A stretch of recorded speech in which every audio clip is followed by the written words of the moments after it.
श्री गोपाळ कृष्ण भगवान की जय। लीळा नंबर 178। मद आयसाला वाराणसीला जाण्याची मनाई। एके दिवशी मद आयसा वाराणसीला जाण्याबद्दल सर्वज्ञांना विचारायला आली। सर्वज्ञांना सकाळचा पूजा वसर केला। मग मद आयसाने विचारले, जीजी मी वाराणसीला जाऊ का? सर्वज्ञ म्हणाले, बाई, तीर्थक्षेत्र केल्याने मोक्ष मिळत नाही, परमेश्वराचे सेवा दास्य केल्याने मोक्ष होतो। यावर सर्वज्ञांनी अग्नीचा दृष्टांत सांगितला। अग्नीचेनी संबंधे ओली कोरडी सानी थोरे काष्टे जळती, तसे परमेश्वराजवळ असताना अनारब्धे पारब्धे संता ते कर्मे नासतात, असे सर्वज्ञांनी जे निरूपण केले ते तिला पटले। मग मुक्कामाच्या जागी आली। दादोसांपुढे सांगितले। दादोस म्हणाले, हे काय रूपाबाई, आयती संगत आयती सिधा सामुग्री सहजच तीर्थ होतील, जा सर्वांसोबत तीर्थ होतील। मग तिकडून परत आल्यावर राहा सर्वज्ञांजवळ, आणि शिवाय तुम्ही वाराणसीला न गेल्यास गावातील सर्व लोक तुम्हाला हसतील व म्हणतील, तीर्थयात्रेसाठी गोळा केलेला सीधा आटा साधूंसोबत खाल्ला, असा दादोसाने मोडा घातला। मग मद आयसाला वाराणसीला जावे असे वाटू लागले। मग दुसऱ्या दिवशी सर्वज्ञांना विचारायला आली। दंडोते घातले, श्रीचरणा लागली। मग सर्वज्ञांना विनंती केली, जीजी वाराणसीला जावेच लागणार, कारण गावचे सर्व लोक हसतील आणि म्हणतील, सीधा आटा सर्व महात्म्यांना खाऊ घातला, म्हणून मला जावेच लागेल जी। यावर सर्वज्ञांनी दीक्षित कन्येचा दृष्टांत सांगितला। कोणी एकी दीक्षिताची कन्या असे, ते विषयाची या चाडा गावीचा गावी कोळी याची घर वात करी, काळ कुड लोक तिनी अंगवी, शरीर सुखासाठी जीवाने तिनी अंगविली, तसे परमेश्वराच्या परमानंदासाठी जीवाने किती त्रास झाला तरी तो सहन करावा, असे सर्वज्ञांनी निरूपण केले। ते तिला पटले। मग पुन्हा मुक्कामाच्या जागी आली। दादोसांपुढे सांगितले। पुन्हा दादोसांनी मोडा घातला। मागाहून मद आयसा पुन्हा सर्वज्ञांपुढे सांगायला गेली, जीजी मी वाराणसीला जाईनच। भट्टोबासांनी विचारले, जीजी ह्या सृष्टीत परमेश्वराचे ज्ञान गमून मनुष्य देही आलेला असा एक, व ज्याला अजून परमेश्वराचे ज्ञान व्हायचे आहे असा एक, या दोघांमध्ये दैवराटीच्या क्रिया करताना कोणता चांगला? सर्वज्ञ म्हणाले, कर्म चांडाळापासी जाती चांडाळू तो चांग।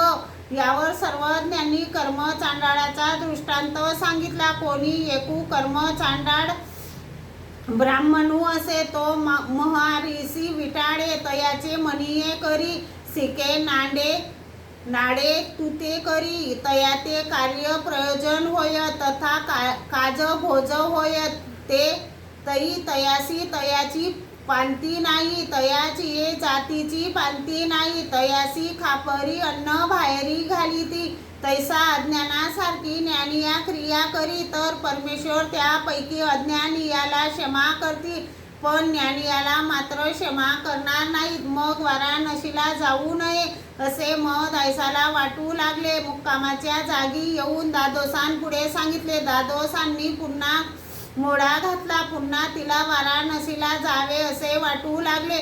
मग दुसऱ्या दिवशी मद आयसाने मनात म्हटले, आता सर्वज्ञांना कोणत्या तोंडाने विनंती करू? मी तर सर्वज्ञांचा श्रीकर मुंडून जात आहे।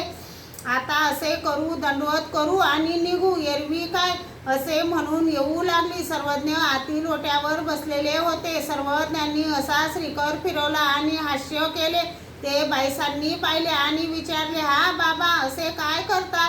सर्वज्ञ म्हणाले, बाई, ताकातली माशी ताका बाहेर घालतो, त्याप्रमाणे म्हातारीला सन्नी दाना बाहेर घालत आहे। तेवढ्यात मद आयसा आली। सर्वज्ञांना दंडोते घातले, श्रीचरणा लागली, सर्वज्ञांजवळ गप्प बसली। तिच्याकडून सर्वज्ञांना विनंती करणे काही होईना। मग सर्वज्ञ म्हणाले, बाई, तेथून या, मग तुम्हाला संन्यास देऊ। मद आयसा श्रीचरणा लागली। मद आयसा विनंतीपूर्वक म्हणाली, जीजी मी तेथे जात आहे, जात आहे खरं, परंतु तेथील विधी विधानाची मला काहीच माहिती नाही जी. तेथे काय काय व कसे कसे करावे ते सर्वज्ञांनी मला सांगावे जी. सर्वज्ञ म्हणाले, बाई, वाराणसी येथील विधी अवघड आहे आणि तो कोणाला माहीत नाही, तो तुम्हाला आम्ही सांगतो. सर्वज्ञ म्हणाले, कुणाच्या मुक्कामाच्या ठिकाणी मुक्काम करू नका. राहण्यासाठी जमीन भाड्याने घ्या, सामान विकत घ्या, सरपण व पाणी हे सुद्धा विकतच घ्या. अन्नदान म्हणून कोणी कोणाला जेवू घालेल, कोणी कोणाला जेवू घालेल. तुम्ही मात्र कोणीतरी एक उघडा नागवा दिसेल त्याला जेवू घालावे. असा तेथील तीर्थस्थानाच्या ठायी परमेश्वराने विलेला विधी जसाचा तसा घडला. तर देवता अवताराच्या ठायी निष्काम अन्नदानाची क्रिया घडल्यामुळे परमेश्वराच्या ज्ञानाचा अधिकार निघतो व सकाम अन्नदानाची क्रिया घडली तर देवतेच्या विद्येचा अधिकार निघतो. आणि तर यथावत विधी घडला नाही तर देवता पत्यवायाचे नरक भोगवते. सर्वज्ञांनी फोडलेल्या सुनेयाचा दृष्टांत सांगितला. फोडले सुने असे तयासी कोणी ठाई सुखासी न ये. वडणी खाली रिंगे परी सुखासी न ये. कलवडांतू रिंगे परी सुखासी न ये. ऐसे अखंड जडूतची असे. तसे परमेश्वराच्या वियोगाच्या दुःखाने जडणाऱ्या पुरुषास कशाने सुख येत नाही. स्थान पाहिल्याने, प्रसाद नमस केल्याने, वासनिक भिक्षुकाची भेट झाल्याने, शास्त्राची आठवण केल्याने कशानेही त्याला सुख समाधान वाटत नाही. ईश्वर तेव्हा भेटेल अशी आर्त करून तो अखंड जडतच असतो. मग महदायसाने दंडोत घातले, श्रीचरणा लागली. मग वाराणसीला निघाली. दादोस वाट लावायला गेले. एकाच्या मताने ती रिद्धपूर येथे थांबेल म्हणून खेड पर्यंत गेले. मग कोणी भक्तजन रिद्धपुराहून आले. त्यांनी सर्वज्ञांपुढे सांगितले, जीजी, महदायसा रिद्धपूरला राहील म्हणून दादोस खेड गावापर्यंत वाट लावायला गेले. सर्वज्ञ म्हणाले, दादोस महदायसाला कान वाथर होऊन लागला आहे हो. यावर सर्वज्ञांनी कान वाथराचा दृष्टांत सांगितला. कान वाथरू असे तो शिर साडे याते व्यापून राहिला असे. तयासी टांकी लागे ना ऐसाई लावीजे तरी उसळोनी पैऱ्या पडे. एखादा एकू तयावरी कोडे जाडी वरी कुडत वनिये सिपे.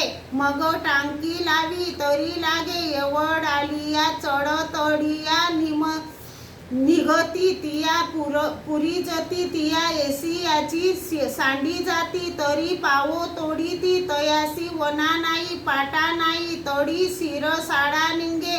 तयाची लिंगे होती प्रतिमा होती. जे कीजे ते होय. तसे जीव जीवाला ईश्वर धर्म आचरण्यास आड येतात. देवतेची भक्ती करायला लागल्यावर त्या देवता आड येत नाहीत. परंतु आमची भक्ती करू नका, परमेश्वराचीच करा असे आपणहून त्या कधी म्हणत नाहीत.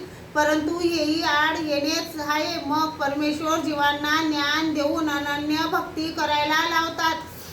तसे आपण जीव देवतेसारखे कोणाच्याही धर्माला आड येऊ नये. परमेश्वरासारखे देवता धर्मातून काढून ईश्वर धर्माला लावावे. श्री गोपाळ कृष्ण भगवान की